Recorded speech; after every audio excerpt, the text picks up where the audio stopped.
24-hour individual. While you're pulling that up, let me just refer back to the guidelines. So this is a video story on any topic that has been filmed, edited, and published in 24 hours. This is for video only. We have team and individual, but no visual presentation for 24 hours.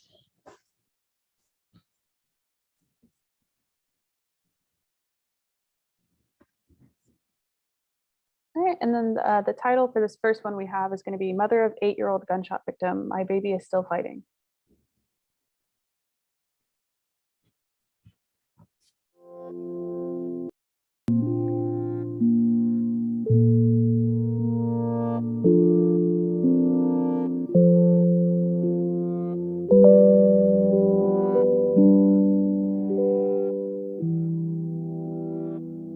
Police wouldn't talk to me about anything, so I really didn't, like push on them, but they took my information. I told them, I said, my son had big hair. He had big hair because his hair was everywhere that day. So they look at the picture, they was like, I think the kid did have big hair, but they never came back. So something, a mother's instinct said, don't wait right here. So I came back, got his dad, and we just went straight to Children's Hospital, and it was my child. Several people were shot here at the intersection of Kavanaugh and McHenry. Two of them being an 8-year-old and a 6-year-old. We're told that 8-year-old is in very critical condition. I was informed that, he was in surgery, and then I was took to the chaplain where they told me that my son was shot in his head, and it was serious injury, and he wasn't gonna make it through the night. Oh my God, is this really happening to me? It can't be. Not my strong son that never visited the emergency room, never been sick or anything. Very healthy child, athletic, intelligent, believes in God. He's not a bad kid or any of that. He may never walk again. He may never talk again. He may never be able to see us again, hear us again. We're just believing in faith in God right now. That's what we're going on. We're dependent on God. That's all we can do. These are some of the worstest pictures in the world. This is the first picture I took of my baby that night. This one right here. So when he got shot in his head and they did the surgery, his brain obviously swelled. So they had to remove half of his skull. So now my baby head is synced in on one side. But when I'm looking at him, he looks like my baby, just without all his hair and the staples in his head. And opening his eyes, and he started breathing a little better and being able to control some of his breathing on his own, they knew he wasn't brain dead. They just don't know how much he's gonna be able to do with the brain cells or the brain that he got left. My baby is still fighting.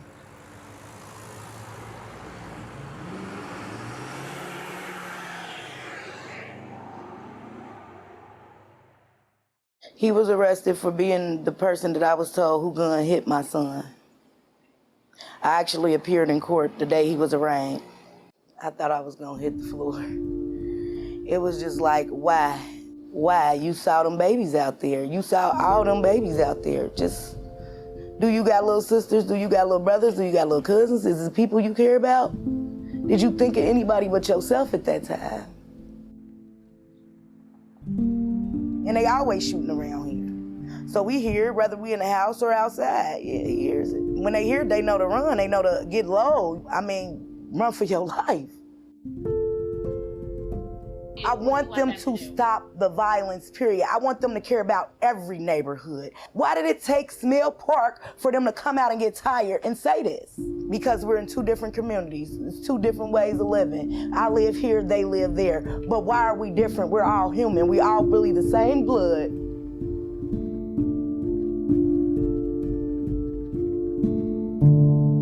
This is MJ's that we went shopping for that day. Unfortunately, he did not get to wear.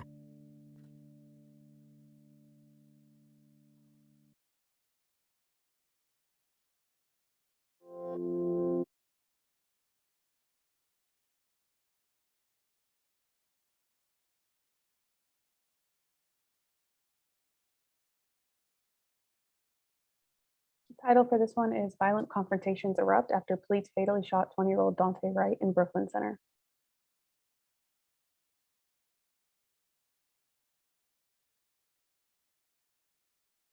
Bullshit, bullshit. Y'all not gonna keep getting away with it because we're gonna be here every fucking day, every night. It's gonna go up the whole summer like it did last summer. Keep playing with us. We coming together and we not letting y'all get us down no longer. Y'all have nothing against us. Watch out.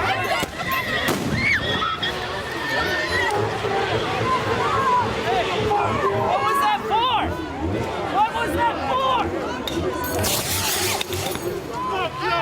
Are you kidding me? What was that for? Roll it back! Roll it back! Roll it fucking back! Roll it back! Kick that shit! Roll that shit back!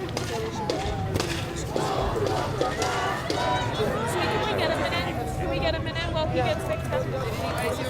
There's 4 kids in there! You're not protecting anybody! You're shooting at kids, There's man. kids up there! What are you Shooting at kids, protecting? man. What are you protecting? Fucking do your job! Fuck you! Yeah, fuck 12, bitch. Fuck 12. Fuck 12. 9, 10, 11. Fuck 12. Don't shoot! Don't shoot! Y'all didn't learn from George Floyd. No justice, no peace. Want to kill the police. But what I said so wrong with them.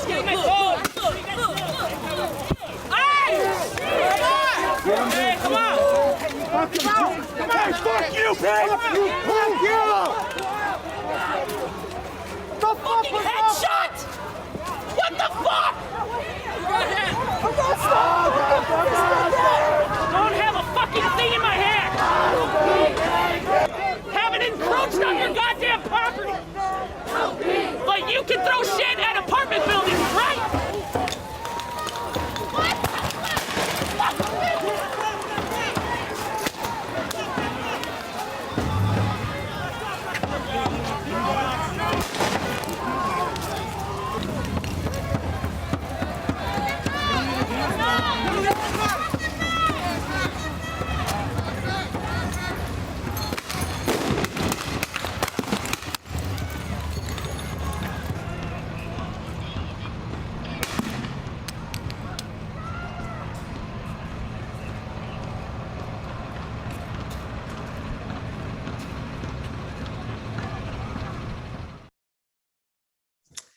Can you all tell me which one that was again? That was Violent Confrontations Erupt After Police Fatally Shot 20-year-old Dante Wright in Brooklyn Center. That was from the Minneapolis Star Tribune. Thank you. Mhm.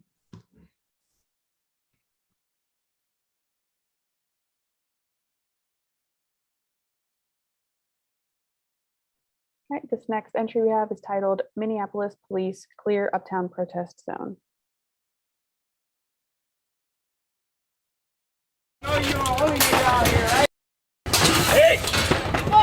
Fuck you're throwing that, or I'll put you in jail. One more time. Nah, you're gonna shoot one of us. That's what you gonna do. Yeah, no, you're under arrest. Come over here and arrest me. Come over here and arrest me. Beat off ass motherfucker. Come over here and arrest me. Come over here and arrest me. You ain't gonna do shit. You ain't gonna do shit, you fucking punk ass bitch. Hey.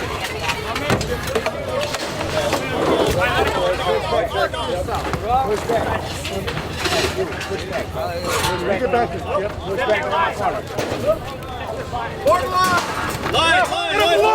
Now! Sit it forward! Go ahead! Now! Get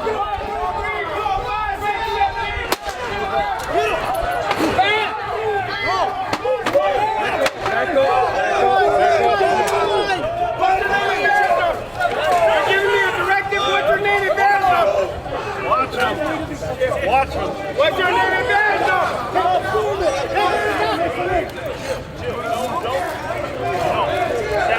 Get that rock down. Get the dogs out here. Bring them out. Get them out. Move the dogs. Get the dogs out. Yeah, there you go.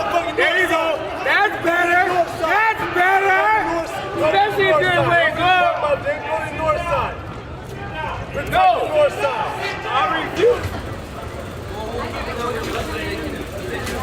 You got this shit on me way too the fuck tight. This shit's cutting off the circulation in my hands. Please put on different fucking cuffs.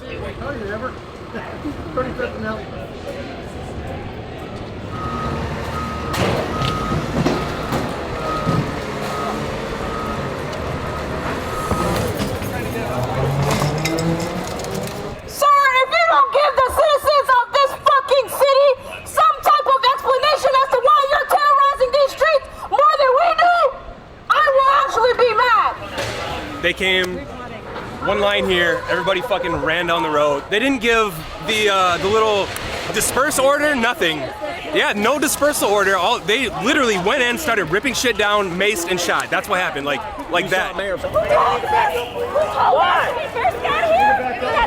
You pepper sprayed, ma'am. Why? Back up. You not! Back up. Pepper spray. He just pepper sprayed. Back up. Back up,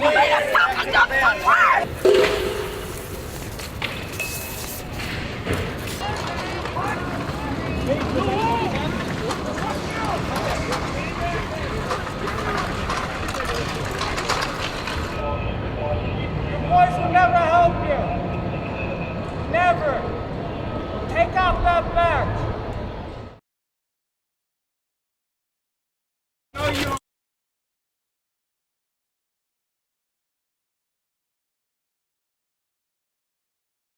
Our fourth entry is demand of justice for George Floyd on first day of Chauvin trial.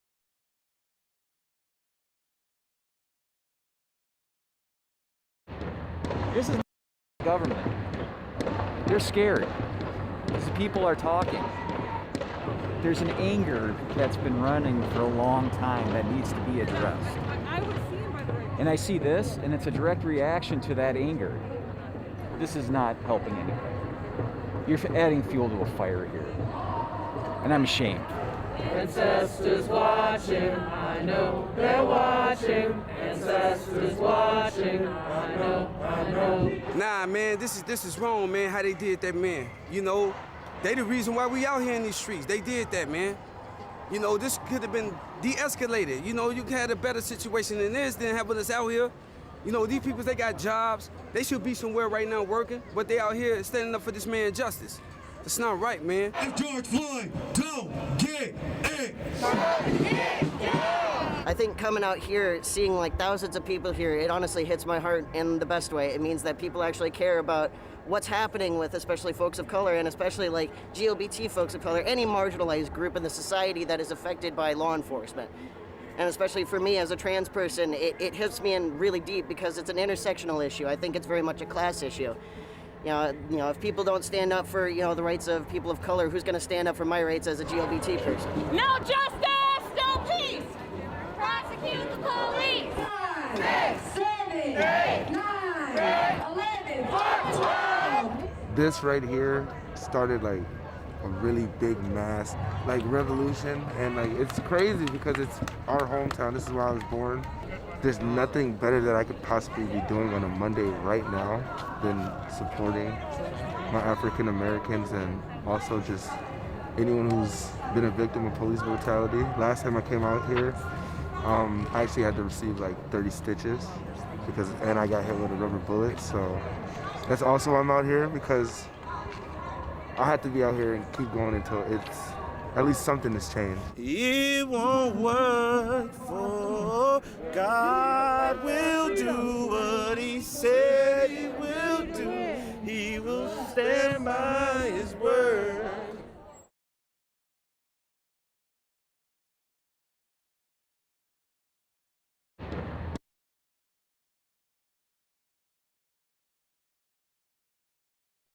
Last entry is titled A Vaccination Clinic Focuses on Access for Seniors of Color in Rainier Valley.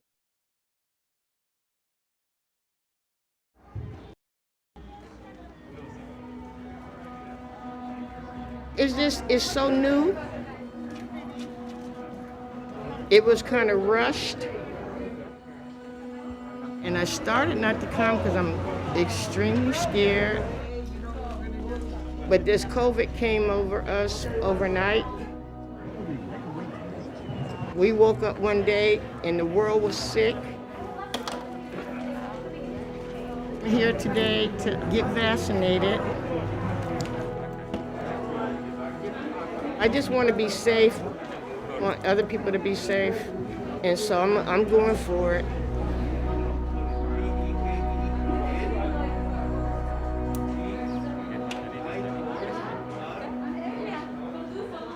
We recognize the challenges that the vaccine distribution has had on communities of color. A lot of people who have got the vaccine so far are people who are able to go to their clinic or the facilities or the pharmacy where they need to access the vaccine. There is a large immigrant refugee seniors in Southeast Seattle where a lot of them might not have access to a computer to make appointments. So we decided to bring the vaccination to them. Rahima is your first name? They don't have a lot of information about what the vaccine contains and why it's developed in such a short period of time. We need to get a lot more information into the community and for them to understand the safety and efficacy of the vaccine itself. I didn't know I was getting it today. I mean, it was kind of like, I knew it was coming, but I didn't know it was today. Okay. A couple of people really encouraged me to get it. It was like a very narrow decision. I talked to one of the nurses on the phone for about 20 minutes, and she just made me feel better about it. I'm so close to not being convinced to doing this here. I just have emotional issues about it right now. I understand the vaccine hesitancy, but it's really about weighing out your options, right? The costs and the benefits. What is the benefit for you to get this shot versus not getting the shot, right? It's really just about being able to have everything, life go back to normal, right? And so that the kids can go back to school and we all go back to work. Okay. We do not want our community to be left behind. This vaccine, where we're administering over 80 seniors in this location, is going to send a very strong message. I'm a strong person. I think I'll be okay. Done it. Donna, you did it. I did it. Congratulations. Thank you.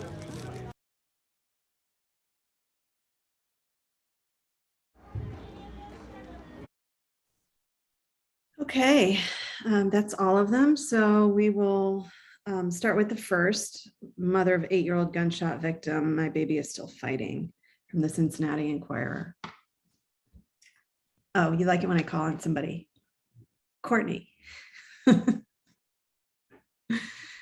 Sorry, is that stressful? Like, is it gonna be me? I'm totally down for you guys to volunteer. Oh, no, not at all. I find it, I can process the videos more quickly, actually.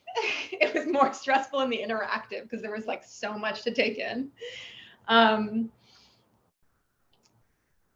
thought this one was strong. I'm always really impressed in the 24 hours and unders categories. Like, it's just all of these videos, like none of them are anywhere near easy to put together in that time frame.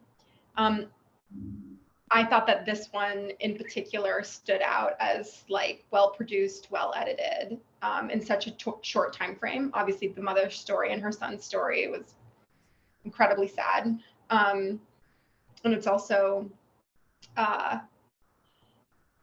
surprising that they were able to convince the family to talk to them in that time frame. So that also stood out to me.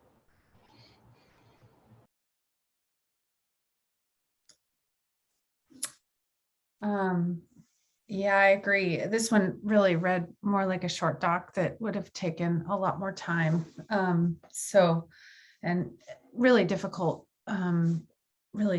circumstances, and a lot of, tact and access and trust needed to do something like this. So impressively done. Doesn't feel like a 24-hour turnaround at all.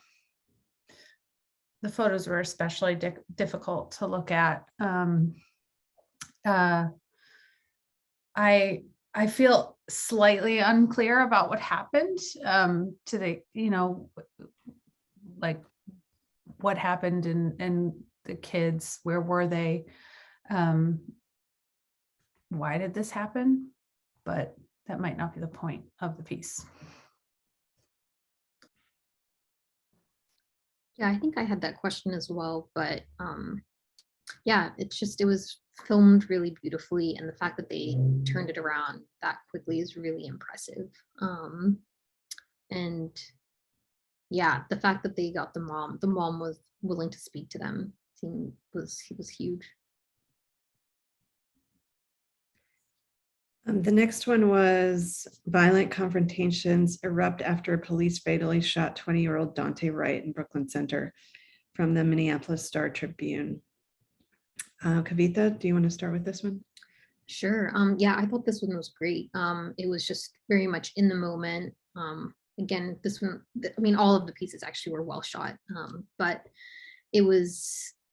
it felt very, yeah, it captured the urgency, especially. I feel like, you know, because we've seen these moments, unfortunately, so much over the past few years, I think it's always amazing when you can tell, like, you feel the individuality of the city, if that makes sense. And I got that in this video.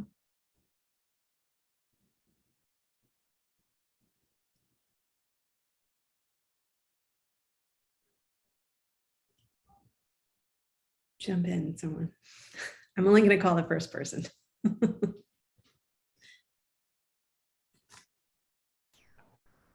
Muted. Courtney, go ahead. I was waiting for you to go because I feel like I always talk second. I thought this one was great.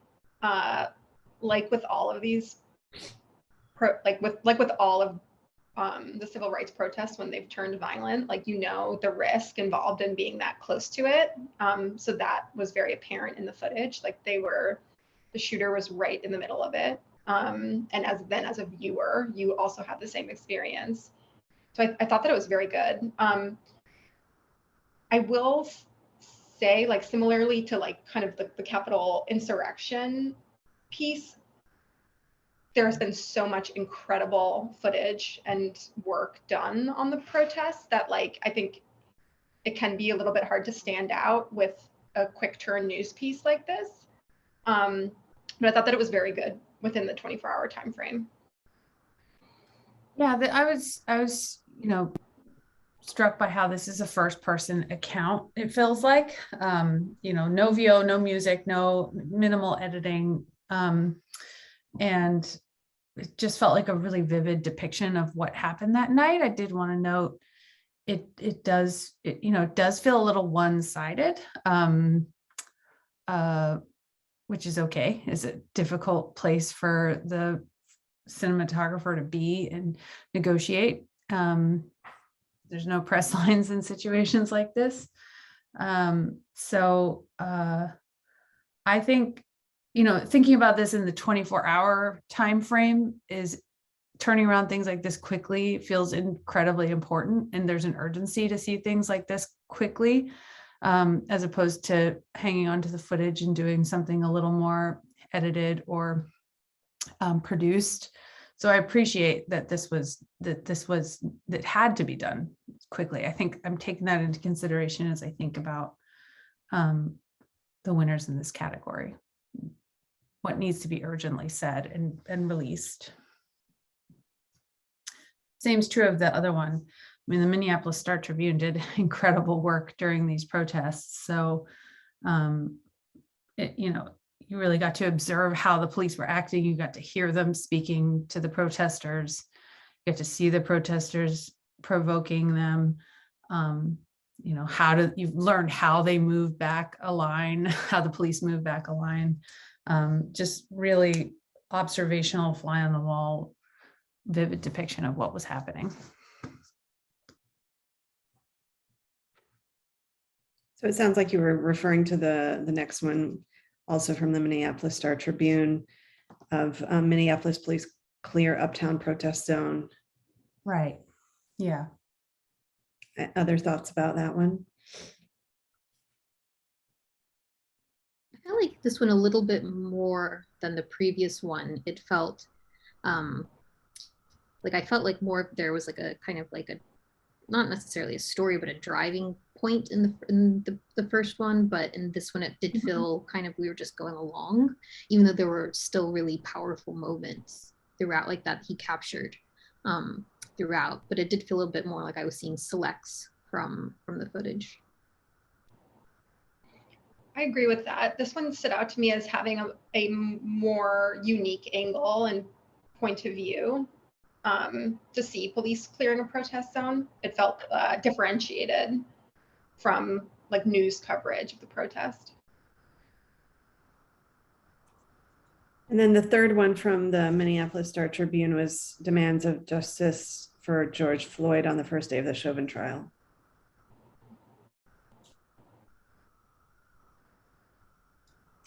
Yeah, so this one had interviews and, you know, an audio edit. And everything was mixed together. So it continued to feel a little more produced than the other two, which had that sense of urgency. And it was so interesting to watch them all back to back and see the differences in the crowd and the energy. That, you know, that I can't remember how much time spent between the beginning of the trial and the protests when they were at their height. But I like this one. I like hearing from people in the crowd and what they think and what they have to say, and just leaving it at that. I agree. I think it was also, you know, impressive that they turned around something like this that was, you know, in the time frame in particular, because it felt like something that probably, like if I'd watched it, I wouldn't have guessed that something like this was done in 24 hours. But yeah, again, watching it back to back, it felt more even kind of like you'd seen kind of the context of leading up, even though the ones we saw before weren't related necessarily to George Floyd. It's obviously like that connection of all of these shootings together. I thought it was really well done. And then the last one was a vaccination clinic, focuses on access for seniors of color in Rainier Valley, by the Seattle Times. Courtney, do you want to start with this one? Sure. I thought that this one was really strong as well. Like we talked about earlier, it's I think it's really valuable to see healthcare workers actually explaining vaccines and, you know, sort of working through vaccine hesitancy in person in an organic way. And I also, something else I appreciated about it is I think this was an undercovered issue, like the lack of access for communities of color, the lack of access for immigrant communities, maybe in particular, was just, I think, could have had more coverage for sure. And seeing like something solutions oriented where you could see like the potential for how the rollout could have gone was also really valuable. This, to Jenna's point in thinking about like what urgently needs to be turned around in 24 hours, I think that was less relevant here. And like that's a little bit of a consideration. Like it doesn't look like it was turned around in 24 hours, but it is something that like maybe it could have gone a little bit deeper.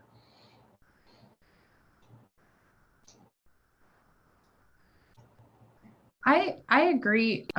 This piece, you know, my biggest takeaway from this piece is how important it is for nurses to build trust with the people considering the vaccine or who are hesitant, and how much time that takes. You know, the woman said she spent 20 minutes on the phone with a nurse, and, you know, those takeaways were really important. One thing I've been thinking about in terms of, you know, discussing the vaccine hesitancy and the fear around it is having videos that show so many needles poking directly into skin, maybe slightly not as effective way to get people who need to watch these videos who aren't vaccinated and who are considering it and who are scared. Maybe this wouldn't be the best way. Just a thought I've been having over the last many months as we see stories like this. But also undercovered is, the lengths that some community groups went to that, you can't rely on people coming to you to get the vaccine. They had to go out into the community and make it just available to people. And I think elevating those stories is incredibly important. The work that all the extra effort they put in to get all these people vaccinated is worth covering.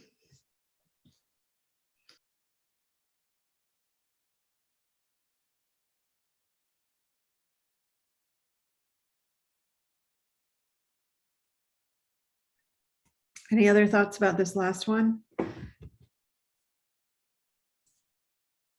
Okay, so we can move on to ranking them. If you want to put your choices in Slack.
Okay.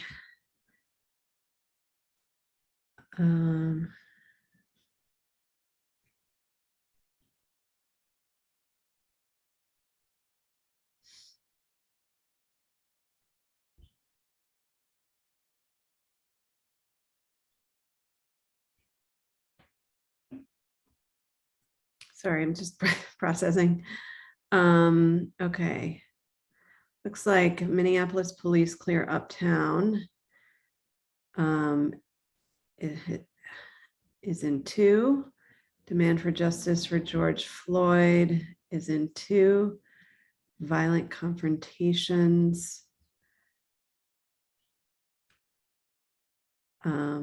is in 2. And the vaccination clinic is in 2.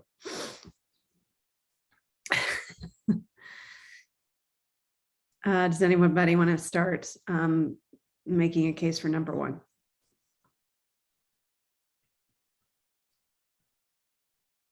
I guess I feel like the violent confrontations piece, what stands out to me, just thinking in terms of like the 24-hour cycle, the importance of having those kind of images so quickly, I think is that to me is like there's a high value to that and getting that turned around quickly.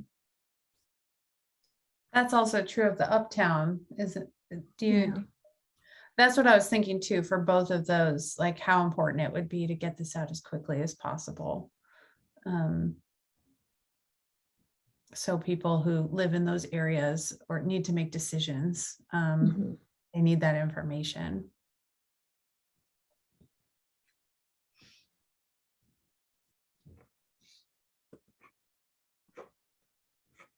I guess is that part of our consideration, Courtney and Kavitha, like, is part of the consideration like what needs to be 24 hours, or are we mostly just of what's here?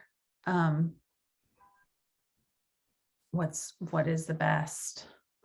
Because I was sort of going with the first, like, of these pieces, which needed to be 24 hours. I guess I was trying to come to some kind of bridge between the two. Because like with the vaccination clinic, that's not something obviously that has to be 24 hours, but I actually appreciate that given how like you guys were saying, it's underreported. the importance of just getting it out as quickly as you can, right? Mm-hmm.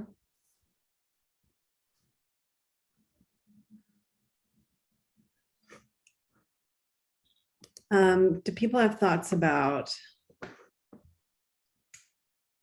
really strong cinematography or strong editing?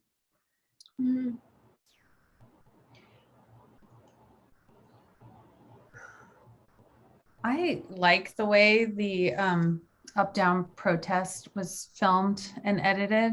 I mean, I don't know, this is subjective, but I tend to like when I'm allowed to immerse in a scene and witness things and make up my own mind. I don't feel as led through the story as I might in other instances. And that to me is important in breaking news.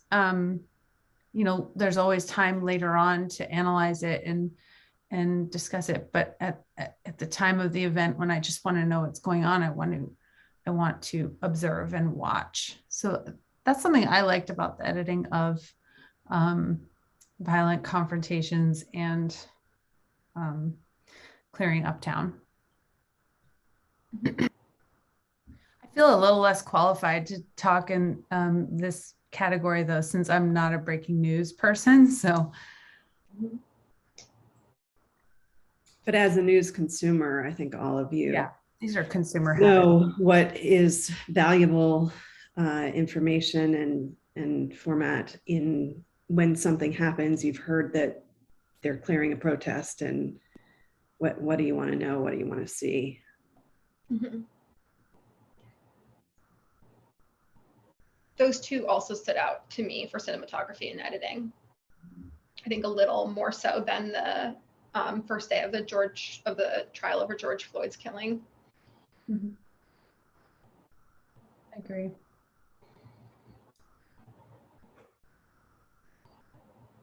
Okay. What are we gonna do? Very clear first here.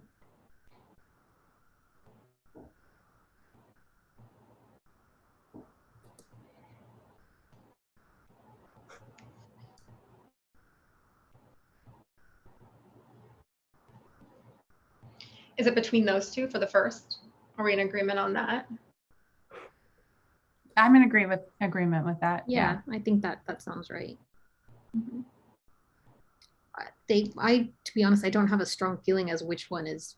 They're very similar. Yeah. They were shot and edited by the same person, I thought. Yeah. So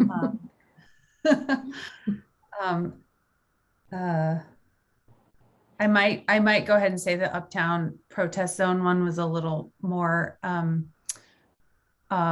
informative for me and seemed a little more balanced. Like they had, maybe because it was daytime and it wasn't as intense as the nighttime protest, who knows, but I felt like I was understanding what the conflict was a little more. Mm-hmm. That one also stood out to me for like a more unique angle, or I also think it stands out a bit in terms of the importance of local media that that might have been not a story that national media was covering versus like the Berkeley Center protest. Right. Yeah. Okay, so Uptown Protest number 1. Okay.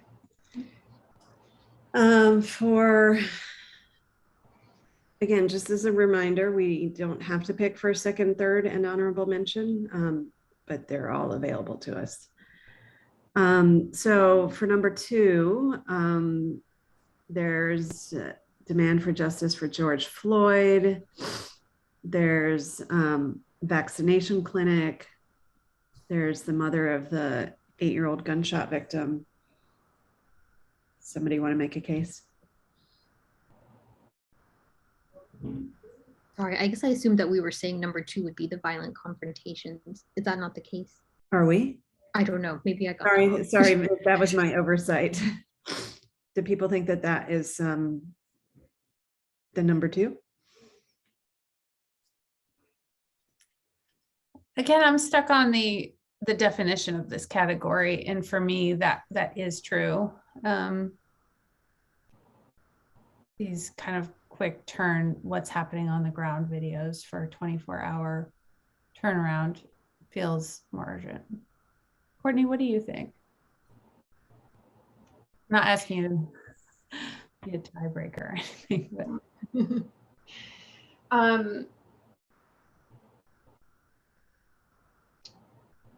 I think if that's how we're viewing the category, then that's number 2.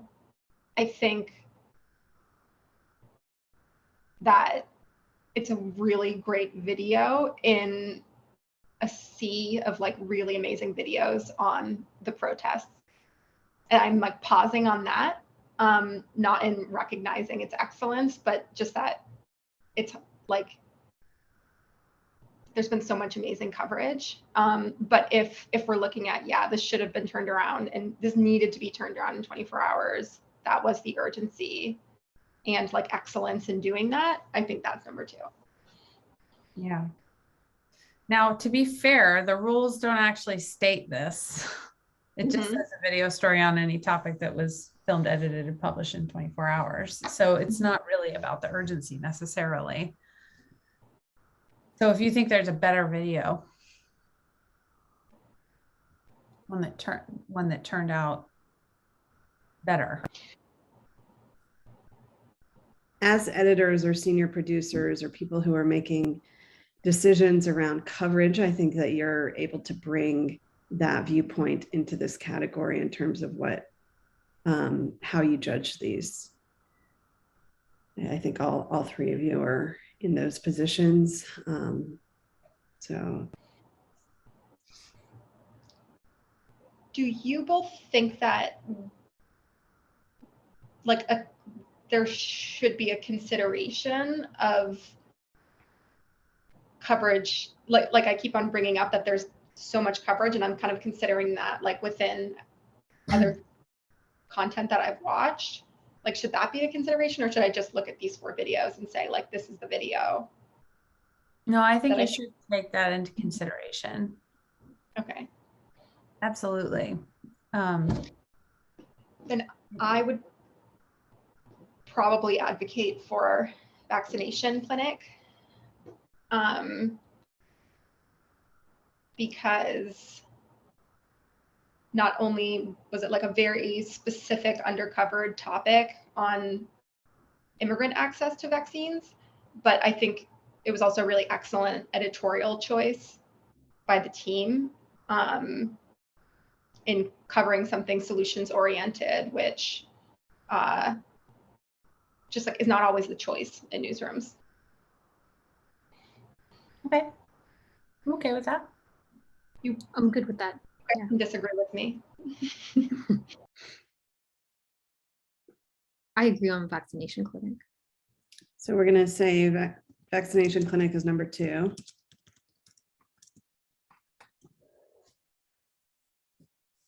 Is there a number 3?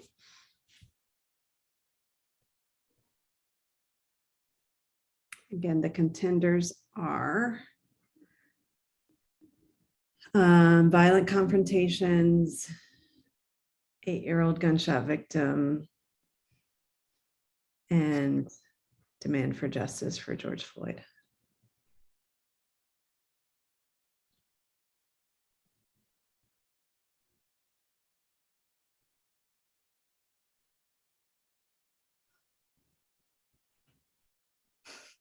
I'm kind of torn. I think if we were to choose a 3, it would be between the violent confrontations and the demand of justice for George Floyd, even though they're actually pretty different in terms of the way that they're told. But I did appreciate with the demand for justice video, just kind of the scope of it and the way the different interviews that were chosen. I think kind of it, since we are used to seeing a lot of these images of the police attacking protesters, that after everything that's happened, I don't know, my brain is like not coming with the right words, but I felt like this was a really well done video.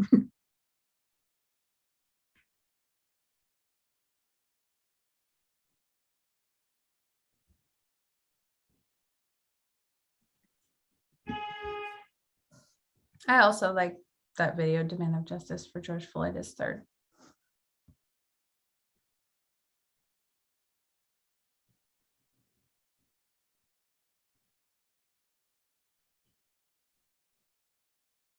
Should we do it? Brittany? Yeah. Okay. Sounds good. Okay. Okay. It's interesting to separate those two, 24-hour versus all the other ones we watched earlier, to me. Without being so specific, like just call it breaking news, or yeah, that's feedback for the committee, but it doesn't Yes, seem thank like you. a very important distinction that it was done in 24 hours unless it's about breaking news. Right, right. We can definitely take that back to the committee in terms of thinking about how we categorize these things next year. Are we doing honorable mention in this category? We can, if you want to. Sorry, guys. Also, Raymond is back in the Ramon. Oh, Ramon. I'm so sorry. So I don't Ramon, we might have to kick you out one more time. I'm so sorry about that. I'll hop out again. Okay, I'm sorry. Bye.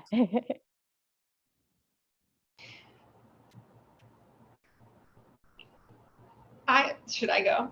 I would advocate for honorable mention for the mother of the 8-year-old gunshot victim. I think it was really well done, and it's incredibly, like, as we all know, there's mass shootings every day in the US, but it's also incredibly important to like cover individual tragedies. And I was glad that they did so and focused on it in a powerful way. Yeah, you're right. I'd be fine with that. Yeah, I agree. Okay.